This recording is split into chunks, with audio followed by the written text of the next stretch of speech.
Ladies and gentlemen, please welcome the ring at this time to present this evening's message. You are a prisoner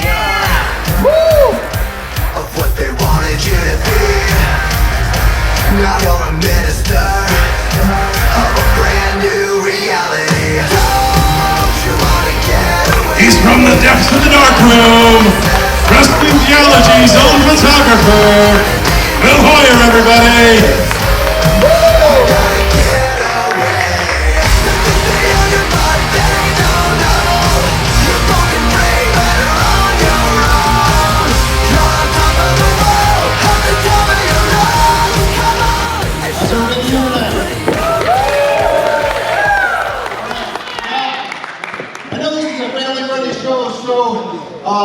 I want you to get a little bit involved with you guys tonight. Is that okay? Yeah. Okay. In fact, I want to let you in behind my lens a little bit. And also I want to invite you, as I said, to the depths of my dark room. I want to share with you a story tonight that happened to me at Christmas time. Something that God did. And much like a photograph from a dark room, I pray that a picture comes from it that encourages you, inspires you, and also even challenges you tonight. And so, before I tell you what happened at Christmas time, I had to go back 2 months prior. You see, I went back to the East Coast where I grew up. I was visiting family and friends, and I worked for a campus ministry, and I was visiting ministry supporters. Well, there was another reason that I had to go back to my hometown, to my neighborhood. I had to go back to my neighborhood where I grew up, to my house, and I had to do some business with the Lord. You see, about 40 years prior, I was abused by a friend of mine. And I had to do some business with the Lord in order to let that go. I had not told anybody this until this past October. And so I went back to my neighborhood. It was very surreal. It was a beautiful day, sunny, not a cloud in the sky, just a really beautiful, calm day. And I went back to my neighborhood and walked around, and I did shed some tears, and I just said, Lord, this happened to me, take it away. And there was just a calm that I felt there that was just so surreal. And so that was the first thing I had to do. The second thing I had to do was I needed to tell somebody. Because like I said, I kept this in for 40 years. And one of the first people that I told was my dad. And that was a really healing moment, redemptive moment.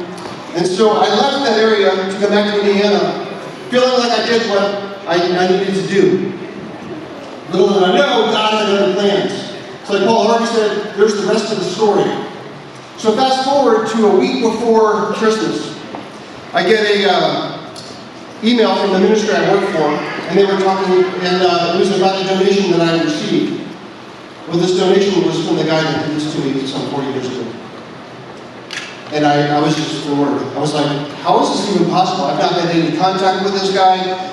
I don't have his phone number, email. We're not connected on social media. He's not getting my monthly newsletters. And so I was like, how is this even possible? And then I remembered that we had a mutual connection. And so I contacted this connection, and I said, hey, by the way, I got a donation from so-and-so. Any idea how we got my information? And I wasn't mad at this person. And they said, yeah, well, God has really been working on this guy's heart. And he was asking about you, and I told him what you were doing, and he really resonated with what you were doing, and so I sent him your information. I said, that's great, okay, that's fine. Well, what happened next was, I was at a crossroad, because what happened next, I had a choice with what I was going to do with that. So the person said to me, well, I've got his number right here, why don't you give him a call? He'd love to connect with you.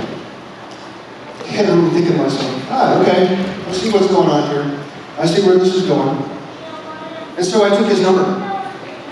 And on Christmas Eve around 7 o'clock, I gave him a call.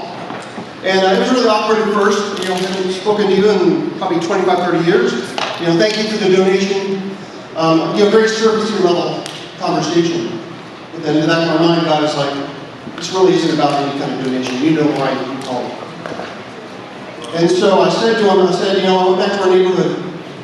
A few months back, I had to do business with the Lord because there was a lot of hard, painful, shameful, just really hard things in my life that I just had to let go. And as soon as I said this, he starts weeping. And I said, you know what I'm talking about, don't you? And he's like, I am so profusely sorry that happened. And I said to him, you know what? I forgave you years ago in my head and in my heart. But you need to hear from me right here and right now that you're forgiven. That the enemy is not going to get this match. You are forgiven. We are redeeming and restoring this relationship right here and right now.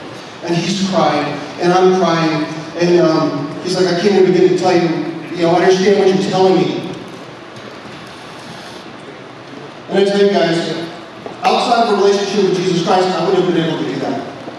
And so tonight, I want to pray for 3 sets of individuals tonight, because wrestling's about 1, 2, 3, so I figured let's pray for 3 different people. And if you feel led, if God's moving in your heart, and you just need to do business with the Lord, then go for it. But the first person I want to pray for tonight are the people that have never made a decision to follow Jesus as their Lord and Savior. You see, Christ said, apart from me, you can do nothing. Apart from him, I wouldn't be able to make that call. Apart from him, I wouldn't have been able to provide that forgiveness. And so it all starts with a relationship with Jesus. And maybe some of you have been wrestling with God and with Jesus, and you've been trying to do life on your own. But much like a wrestling match, Jesus is here. He's not pushing himself on, but he wants you to tag him into your life. And maybe that's you tonight. Maybe you're ready to say, look, I've got a lot of wrestling matches in my life. I'm ready to tag Jesus in. Second person I want to pray for tonight is the person who needs to forgive somebody else. Maybe something's happened to you, someone's done something to you, and you're holding on to that unforgiveness. Now maybe you're able to forgive that person, maybe not, but you still have those chains of unforgiveness that are just weighing you down. And Jesus is here to say, I want you to lay those at the foot of the cross tonight. And the third person I want to pray for tonight is the person who has sinned against another, who has harmed somebody else. You say, well, you don't know what I've done. I'm unforgivable. I've done X, Y, or Z. You know what? The guy that did that to me, he is now a friend of mine. Why? Because of what Jesus did on the cross. He is now my friend again because of what Jesus did. You are not too far gone that God can't redeem you and forgive you. And maybe you're holding on to those chains tonight where you can't even forgive yourself. Well, Jesus is saying, lay those at the foot of my cross tonight. So I want to pray for us. And if God's moving in your heart, obviously do business with the Lord. Anybody here from Mercy Road would love to talk to you afterward. I would love to talk to you afterward. Let me pray for us. Dear God, thank you for loving us so much that you meet us where we are and as we are. But Lord, you love us too much to leave us as we are and where we are. I pray for each person in this room and in the back, wherever they are with you, Lord. Wherever they are with forgiveness, wherever they are with trying to forgive somebody or something that's been done to them. I pray, Lord, that number one, that they would come to know you as Lord and Savior. Number two, I pray for the person that needs to forgive someone tonight. I pray that you would just provide that opportunity for them to forgive whomever, whether it's in person or even if it's just through you. And for the third person, Lord, I pray that they would be redeemed tonight, that they would realize that forgiveness comes through Jesus, and that you can redeem them and restore them, because you are in the business of forgiveness. You are in the business of redemption and restoration. That is who you are. And we celebrate that. And we celebrate that next month at Easter. That's the whole reason why we had Easter. That's why Jesus took those sins on the cross, for your sins and mine. I pray that you would just move in hearts of people tonight, and that you would be glorified. In Christ's name, amen.